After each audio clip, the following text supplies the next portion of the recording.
In this video, I will be giving you a tour of my studio. Stay tuned. Hi, I'm Michael B. of trackandsolo.com, and this is going to be a tour of my studio. After I got done with my introductory video, I wasn't sure if I wanted to do an actual studio tour yet because even though my equipment is set up, it's not really hooked up. But after some thought, it's just like, well, everything, I don't really see myself really getting that much more gear, at least in the near future. Everything is kind of set up, which is pretty much the way that it's going to stay. As I had mentioned in my introductory video, which I put a link in the description that I do recommend that you do take a look at. But I figured, well, since it's not hooked up, really doesn't make much of a difference right now. I had mentioned that I'm going to be hooking up my equipment as I start to use more and more of it. I didn't feel that it was really worth it for me to put time in to get everything hooked up and then decide at that moment, you know, I really don't like the way things are sort of set up, so then I would have to rewire everything, and that I just didn't think that that was really necessary at this point in time. So I just sort of got everything set up. I wanted to document everything on video, which again, if you check out my introduction video, I sort of explained that things just didn't work out that way. But however, I did get some pictures taken, so I think before I actually do the tour video aspect of it, I should probably show you what I'm started out working with. Okay, and this is the room that I'm working with. This was a home office that wasn't really being used as a home office. Eventually, after I started putting the studio together, it turned into a home office because it was during the pandemic when everybody had to work at home, and eventually I was working at home too, so it was sort of a hybrid that it had to change into. But this is what I started out with. Walls freshly painted. The shelves on the back wall, that actually used to be a window. A very long time ago, an addition was put onto my house, probably in the 1950s. And instead of plastering over where the window used to be, apparently they just went ahead and put some built-in shelves. So that was actually sort of probably a good idea on their part, and it gives me some extra storage. And as everyone knows, you always need lots of storage in a studio. And of course, I got my cable box at the bottom there. In the next picture, same room, got the corner, got the cable box in the corner. I didn't put the plate on the electrical outlet, as you can see. That's just another view, another corner. That is the closet that is right behind me in my videos.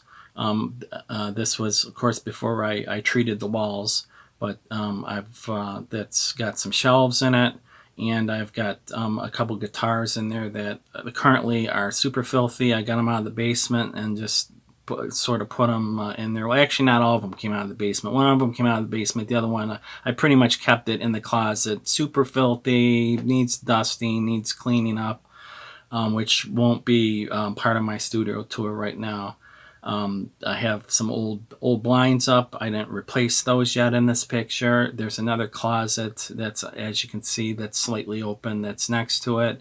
Just a bunch of shelves, a bunch of junk that needs to actually be cleaned out of right now, but that's sort of, again, sort of behind me. That's next to the door.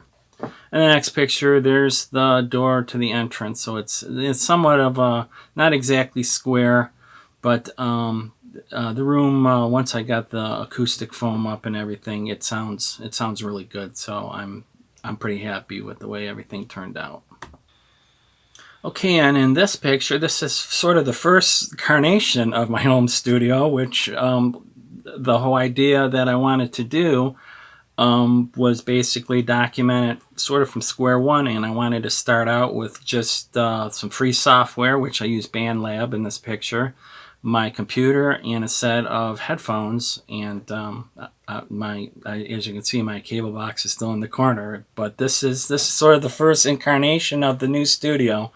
So I thought I'd show you a picture of that, and here is another picture. Again, got BandLab up, got my computer out, got my headphones on, and started making music right away. Okay, and lastly, I got a standing desk and a new chair. I apologize for the poor quality of this picture. I have no idea what happened, but this is the picture that came out of my camera. So that is a gamer chair. It's not a studio chair. I wanted something with some good low back support, something that was comfortable. This basically fit the bill. And the standing desk, it's adjustable. As you can see, I cheaped out and got the crank instead of the motor, which I'm kind of regretting now. Not really in a big way. I mean, it's not that big of a deal. It does take quite a lot of cranks to get it up to standing position. But one of the reasons why I wanted a standing desk was because at times I'll be standing up playing my guitar or playing my bass or doing vocals or things that I may be standing playing my synthesizer. So to me, instead of getting a studio desk, it made more sense for me to get a standing desk where I could crank it up to whatever level that I needed it to be. In fact, I picked up a second standing desk that I have my synthesizers, that when you watch my videos you can see behind me there is a standing desk in there. There's some keyboard stands that are below it and a couple shelves that are on top of the standing desk that where all my synthesizers are at. But that one I definitely got the motorized one. Like I said, it's not that big of a deal. It's just one of those things that after the fact I look to see, well, maybe I can retrofit just the electrical part of it that lifts desk up and down. And no, this thing was designed for the hand crank, and that was basically that's it. I have to live with it, but again, not a big deal. And again, here is a better picture of it, and a better picture of once again got BandLab open and working on the desk. After this, I didn't really have any pictures taken. I didn't have any videos. I actually did have a couple of videos that they turned out so poorly that I decided not to use it. But anyways, and that's it. That's sort of the beginning of what I sort of started with.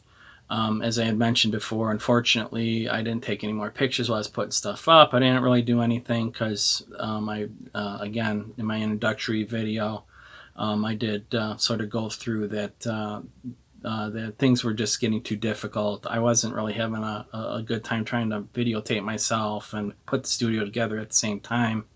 So I just stopped, and I stopped videotaping and everything. But anyways, the studio is more or less done. It just, again, need to hook it up. That's pretty much about it. But anyways, that's just about it. Let's go ahead and get the actual studio tour going. Okay, this is it. This is what I've gotten put together so far. I don't. Most of it is just set up. It's not actually hooked up. It's kind of a long story, but this is pretty much it.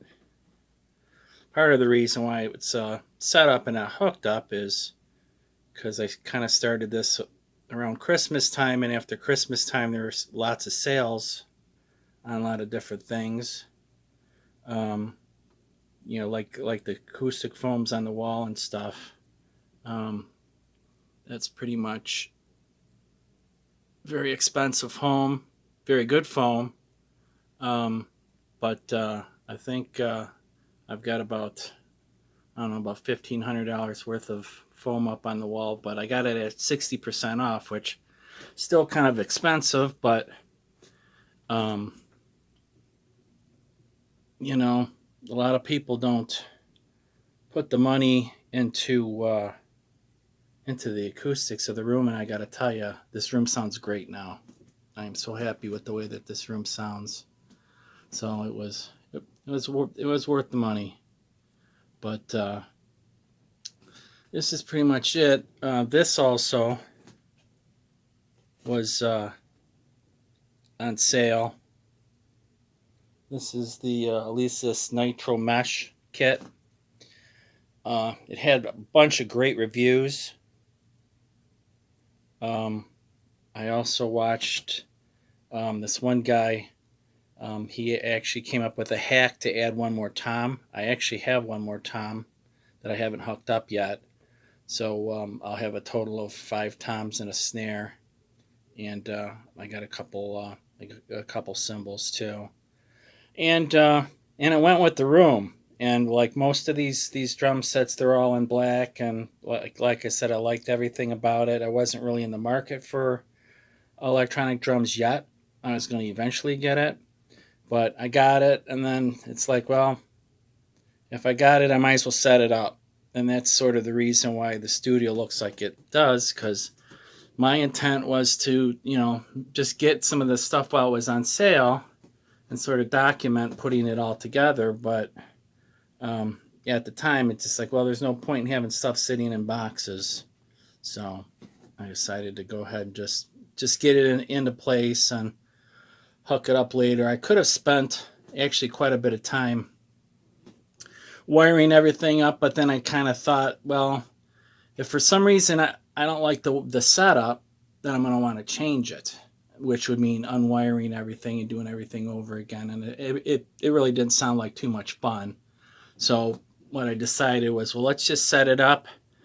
And then as I start using things, I'll hook it up at that time. So as opposed to wiring the whole studio up, I would be doing it little by little as I'm using the gear.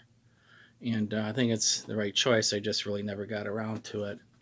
But a lot of the equipment is stuff that I already had. And again, it's, I had everything else hooked up. So I got the equipment from my other studios back in the late 80s and 1990s. I got them out of the basement. I cleaned them up. You can see some of the synthesizers that I have here. I actually got them up, cleaned them up, and it's just like, well, might as well set those up too. So even though I haven't really used them since I set them up and they're not hooked up, I know that they do work. I did test them before I wasn't gonna get it all cleaned up and find out that they didn't work anymore. But we can take a look at my DX21. I got that back in the early 1990s. Would have liked to have a DX7, but really didn't have the money for it even back then. This was a used one, so I picked this up. I don't remember how much it was, but it works pretty good. If you it's 8 voice, but you can if you stack the sounds, and it's only 4 voice, but if you stack the sounds, you get a little more of a DX7 sort of quality of sound. Let me put it that way. If you go with the 8, the DX7 still sounds better because this is a little bit more of the stripped down model of it. But if you're just using it for 4 notes or less, it sounds just as good as a DX7. The next one down here that I picked up that I really like the string sounds is the JX8P Roland. The string synth sounds, the stock sound, I changed it a little bit, but really liked that. Really liked it back in the day. I used it with a very long release to it, so you could the sound would just like go on forever. I really liked it.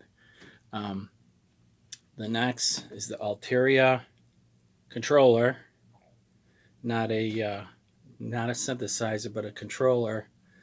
I'm super happy with it, but it's actually really more than I really need. The idea is, kind of being an old school audio engineer. I wanted knobs, I wanted faders, I wanted a bunch of stuff, and it seemed to make sense at the time. It's super high quality, and it came with a ton of sounds. It's excellent sounds, by the way, even though it uses a ton of system resources on my computer. But I like it, but I really didn't need it because, quite frankly, everything that I'm sort of doing, I'm doing in the computer just because it's easier that way. So I don't regret getting it. Like I said, it's a super great keyboard, and I do like to um, use it for the sounds that are already in my computer, the virtual sounds. I'm happy with it. I certainly wasn't going to return it, but the size of it, super heavy, but and super well built, but you know, um, it's probably something that I really didn't need. And of course, this is not the exact one, but I taught myself how to play keyboards back in 1983, 84. Not on this very model, but it was a Juno 106 that I borrowed from a friend of mine, and I borrowed it for several months. And I taught myself how to play keyboards on it.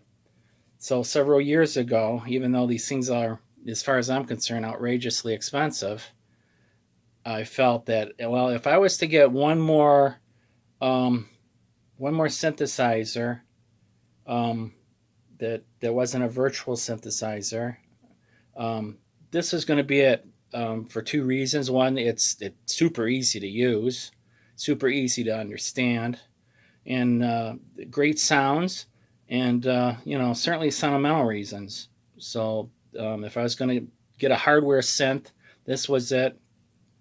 I really like working with the virtual ones more, just because it's just, everything's automated. Everything, they sound good. Everything's automated. But again, like I said before, if I was going to get one more hardware synth, this was what I was going to get, and I ended up buying it. Um, I think it was about $1,500. Um, then when I received it, I think the sound chips weren't very good, so I contacted the seller on eBay. So he refunded a couple $100 back to me. We sort of agreed on that because I wanted to keep it, and it's just like, well, I'll get it fixed one day. But so he returned a little bit of my money, and I kept it. I mean, it's in such beautiful shape. If the thing was a little more, beat up or wore, then I probably would have just returned it and just said, I just give me my money back and I'll find one that's in better shape. But this thing came in the box, the instructions. I mean, I knew that the guy, I believe that the guy did not send it to me with the sound chips not working. I believe that just in transit, that I got knocked around a bit, and the sound chips on these things, they're notorious for going. I mean, that's I couldn't, you know hold that against the guy either. So it's just like, well, he knocked off a couple $100, and eventually I'll get that fixed. Here's my outboard gear. All of this is, you're looking at all vintage stuff here, with the exception of the amplifier at the bottom. I picked that up a couple months back, specifically for my Tannoy speakers. Again, vintage from the 1990s that I used to use. Um, I liked them back in the day. They sounded good. They sounded great. I thought. And once I got my setup set up here, um, I actually ran a pink noise test. I'll show you the microphone that I used. I used an actually calibrated microphone. I set it in the listening position, which is obviously right about here. And unfortunately, there was this huge peak at 125 hertz, and I was wondering, and according to the specs and what I believe, that it was relatively flat down to about 50 hertz. Um, but there was this huge spikes, and it's just like, well, it can't be the room. I didn't think it was the room. So then I just started gradually moving the microphone closer and closer to the speaker, until there was just no way that the room would have any influence on the pickup from the speaker. And yeah, it was there was a big peak at 125 hertz, and then it sloped off like really steeply, which was kind of a disappointment, because I was hoping that um, these speakers, would have been sort of my main speakers, which is why I picked up this, which was recommended to me by an old timer who used these exact same speakers online. I picked this power amplifier up, and I mean, the speakers sound good. Don't get me wrong, but it's just like, but you know, with a huge peak like that, and then a huge roll off, and the fact that I'm doing EDM music right now, that's kind of a bad. These aren't the greatest speakers for EDM music, so I'm going to continue to use them, but I am going to get another set of speakers that I am going to make sure that they are flat, and if they're not flat, then I'm going to send them back because I've, I've got to have some serious monitors.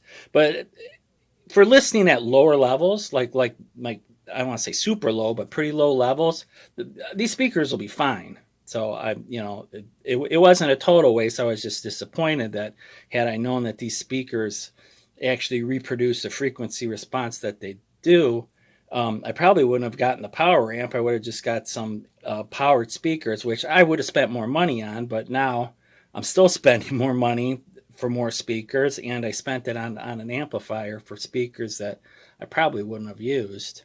Um, I've got Studio One open right now. Studio One is what I chose to use for a couple reasons. I did a bunch of research. One of the articles that I read, they kind of suggested that all these digital audio workstations, they do their job so well that you don't really have to worry about it which one you pick. Just pick one and learn it frontwards to backwards. Learn every little detail that you can on it, and you're probably not going to be too disappointed. That was one. The other article that I read, it did kind of go into the differences between the different DAWs, and they said Studio One was probably more old school, the way that it was set up, and being an old school engineer and musician like I am, I figured, well, that's probably the way to go. And on top of that, the Studio One, and this isn't a plug. This is just the fact. Their Sphere program, it's a subscription base, and it's $15 a month. So instead of putting out $500-600 for a software program, I could just pay monthly. And at any point, if I wanted to change over to something like Ableton or FL Studio or something like that, then it really wouldn't have really cost me anything. I just have to make sure that I export all my stems out, and they do have a free version, which I'm assuming that would probably still work enough for me to if I needed to go through any of my old recordings or anything. But I'm happy with it so far. I'm going to keep it at least until the end of the year. After watching a bunch of videos where people were using Ableton Live, Ableton Live looks like it is set up a little bit better, but I don't know if it'll be worth it to make the change. But and then next here we got I picked up another controller, and the reason why is my arteria, I should say, is super heavy, and it takes up a lot of real estate up on my desk here. And so I sort of decided that, and since I'm not using all these knobs and faders and stuff that I thought I was going to use, I sort of decided that, well, why don't I just get something cheap, something that works, something that's super light, something that's small that has full size keys, because I really don't like using small keys. Back in the day, I knew how to play keyboards. I still need a lot of practice right now, but I like standard size keys a lot. So I went ahead and picked this up. I can't remember how much it was, but it wasn't very much money, and it's actually sitting on top of the pullout tray for the for the computer keyboard. So that's really helpful for just putting tunes together. Not so much performing per se, but tunes. And here is my M Audio. It's an 8-channel. I specifically wanted an 8-channel because basically of all my keyboards. I didn't want to have to keep plugging it in and unplugging it if I wanted to record it, even though I did find a VST for each one of my keyboards. So, which the VSTs actually work pretty well. So it'll basically give me the option that I can either use the hardware synth either as a controller and play the VST of that synthesizer, or um, I can record it itself. It was just um, one of those things that it's just like, well, and then what inspired me basically to find these VSTs was basically because of my Juno 106. Like I said, I could use it as a controller, but the sound card, the sound chips are bad, and until I can get those fixed, I was going to use that as sort of a substitute. But then I found a good VST for my JX8P, and then of course the X21. There's a really good FM synth out there that emulates the DX7. So, but this is sweet. I mean, it's a little bit, it costs more than the small boxes and stuff like that. But I wanted to be able to hook up all my keyboards just once. It's got jacks in the front for my guitar and my bass. So there's not going to be a lot of patching and unpatching. Even though if you look at sort of my mess underneath here, eventually I need to hook up all my vintage outboard gear. And again, like I said before, as I need it, I'll hook it up. But I don't see any point in really being in a big hurry about that. And then I picked this up early on when I was just sort of playing around. I got into BandLab for just a little bit. It was more sort of a research and development sort of a phase that I went through when I was checking out DAWs. I wanted, well, let's just start with the free stuff, get my feet wet, and then I was going to try out a bunch of different DAWs, and I was going to again document it on video and have articles and stuff on it, but that never materialized. So this is sort of left over from that era. It's got some knobs on it, so I mean I can still hook it up to my computer and use the knobs. I could use the keys as sound effects and stuff like that if I wanted to perform and I wanted something that just had just sound effects. I could use it for sound effects. Or if I wanted to be on the go or something like that with just a computer, this just plugs right in. This just plugs right into the computer. You don't need a AC outlet for it. So I don't regret it. It was cheap. It was about $50, I think. Super cheap. And like I said, the option is there for me if I need it. Back here with the curtain that's slightly open. This is, see, my house used to have a window right here until the addition was put on it. So instead of going over the window with drywall and tearing it apart, they just turned it into shelves.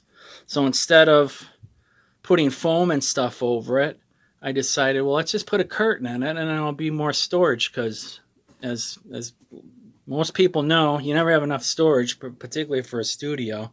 These are all the extra tiles that I have left. Originally, I just got the black tiles or the gray tiles, and then each one of these red tiles, I can't remember how much they were, but they were just so cheap. And again, it kind of went with the color scheme of this room. It was so cheap, and it adds a little bit of interest as far as appearance goes into the studio, and it certainly gives it a custom look because these are actually all individual tiles and they're from different manufacturers. So it's just like, well, let's get those. You can never have enough acoustic tiles. And then it turns out that I have all of these sort of left over. I don't have any on the ceiling. I thought, well, I might need to put some on the ceiling too, at least over where I'm sitting. But I'm not sensing a lot of sound reflection off the ceiling, and the floor has carpeting. So So whether or not I put tiles up there, I don't know. And then of course I got super big, thick bass traps for the corner that go all the way up to the ceiling. And again, this room sounds really good, so I'm pretty happy with what I have so far. And as far as a couple more pieces of gear that I have, this right here is the real deal Paul McCartney bass. Or I should say, this is semi-real deal. This is a real deal Hofner, which is what Paul McCartney played. His was built in Germany, which is where the central location manufacturing company is at. This particular one I found out later on, which, I mean, I wasn't scammed or anything because this thing was only a couple $100s. This is either the Chinese or Japanese.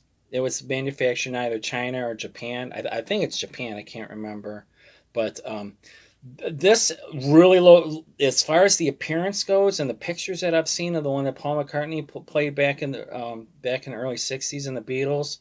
This looks to be the closest. I can't. There's one little slight thing that looks a little bit different from the pictures that I saw because there's so many of these replicas out there, and some of them are, like I said, sort of semi-real deals, like this one. I wanted one that was as close to what he was playing because he's probably one of my biggest influences as far as musicianship, bass playing, singing, songwriting. Even though I'm not as much of a fan of him now as I was when I was a child, I still have mad respect for the guy. And I saw a documentary on Hulu a couple years back, and absolutely loved the interview with the guy. The guy had tons of really cool stories. And again, my baby that I bought. Oh, and by the way, both these basses, I haven't even played them yet, believe it or not. I bought these things a couple years ago during the pandemic, and I always wanted one. It was kind of expensive. This baby right here was about $2,000, but I mean, this thing is just absolutely beautiful. And again, it sort of harkens back to Paul McCartney, mid '60s, late '60s, Sgt. Pepper. Some of all my other bass player heroes when I was a kid, because I was a big progressive rock fan. They all played this. This is obviously an up to date version. This is a 403S standard, which is what I wanted. I know that the regular old 403 is probably more of what most of the progressive rock players played, but I like this one. First of all, I think it's absolutely beautiful. Number one. Number two, Chris Squire played one of these. One of my heroes. He played I think he played a 401 something, like a 65 or something. But this is supposed to be the sort of the reincarnation of that sort of bass. And of course, Geddy Lee, he played a 40. I'm not sure if it was a 403 or 401. He's probably has both of them. But anyways, the reason why I haven't played these things yet, because I wanted to play them on sort of a special occasion.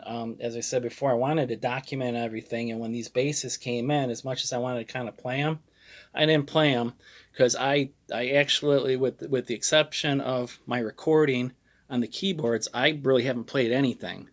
So I kind of thought, well, I could at least document the first time that I played the bass in like 20 or 25 years, which should be interesting. I think I'll do okay. But other than that, I wanted to do that. And also my Hofner. Again, the first time I actually play that, I'll document that on my channel as well. I'm thinking I might do a cover, one of the Beatle tunes back in the mid '60s, where there was a really heavy bass line was called Taxman. I mean, that was like the main groove of the song. So I may learn that song and try to do a cover on it, just for fun. But last but not least, I got my closet. I'm not even going to bother opening it because it's a mess and my chair is in the way right now. But in there, I've got two Squire guitars. Both of them are Stratocasters. One of them is from 1987 that survived a flood. That's going to need some work. Sort of bringing back to life. I'm pretty sure it's got a warped neck. I've seen a couple videos on YouTube on how to unwarp the neck. That between unwarping it and using the truss rod, because I think the truss rod, unless I'm thinking about another instrument I owned, the neck got warped, and the truss rod just didn't. The truss rod either broke or it stripped, or it was something they had to do with that. But I did see see something about how to straighten it out, sort of physically straighten it out, and then tune it with the truss rod after that. So I've got two of those. I got a 87, which is my first guitar, and then I bought one 10 years later because my 87 was warped, so I picked up a 97 because, again, those guitars aren't very expensive, and I played that for a while. And I also have sort of a no-name bass that's in there too. They're in storage. They're super filthy. They need to be cleaned up and strings replaced, and they might need to be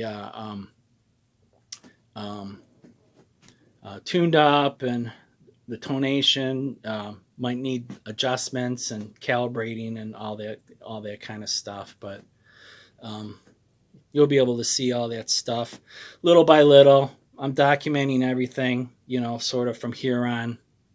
My hooking up of things and my fixing of things and my cleaning up, and sort of whatever needs to be done, and writing and recording songs, and sort of taking sort of the way that I used to do things back in the day, and using newer technologies, and using some newer techniques that seem to work for me, that seem to give me the sort of the sound that I'm working towards. But so anyways, that's the studio tour. Like I said, I'm super happy. I'm super excited to get started on it. I did a bunch of recording for the first 6 months of 2022. I've got a bunch of songs sort of started, ideas going. I have another song that's just really needs a final mix to it before I'm gonna go ahead and post that out on all the streaming services and stuff. But I'm gonna wait on that and start up a new song because I'm excited to go. So that'll probably be my next video. But anyways, take a good look, and thanks for watching. And that was the studio tour. I hope you liked it. Please like and subscribe to this video, and we'll see you in the next video. Thank you.